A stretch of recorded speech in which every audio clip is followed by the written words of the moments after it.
এখানে একদম হিসাবও মিলে যাচ্ছে। আজকে লিখে দিচ্ছিলাম রেজিস্ট্যান্স রয়েছে 2300,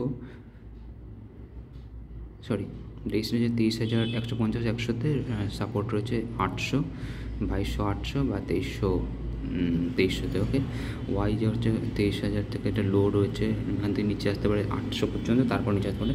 আজকেও সেরকমই দেখাচ্ছে, ওয়াইও সেরকম দেখাচ্ছে। এখান থেকে নিচেতে আমি ধরেছি, এই জায়গা থেকে ক্যাপচার করেছি। এখানে 23,000-এর রেজিস্ট্যান্স রয়েছে, আর তারপরে এখানে 800 থেকে কম রেজিস্ট্যান্স রয়েছে। যদি এখান থেকে ক্লিয়ার করে, এখানে 23,000 খুব বেশি রেজিস্ট্যান্স রয়েছে, 100তেও রয়েছে, 150তেও রয়েছে, 200তেও রয়েছে। এখান থেকে যে নিচে এসছে, এই জায়গাতে ক্রস করতে প্রবলেম হচ্ছে, কারণ এখানে অনেক রেজিস্ট্যান্স রয়েছে। এটা যদি রেজিস্ট্যান্স যদি ক্লিয়ার করে, আমি হোল্ড করে রেখেছি 4 লট রেজিস্ট্যান্স, হোল্ড করে রেখেছি। রেজিস্ট্যান্সটা যদি ক্লিয়ার করে, পুরো 200 পয়েন্ট ক্লিয়ার আছে, এখানে কোনো রেজিস্ট্যান্সে পুরোটা ক্লিয়ার ফল করবে। আর এখানে আমি বাই করেছি 132-এ, এখানে 156-57 চলছে। ওকে, একদম প্ল্যান অনুযায়ী কাজ করেছি।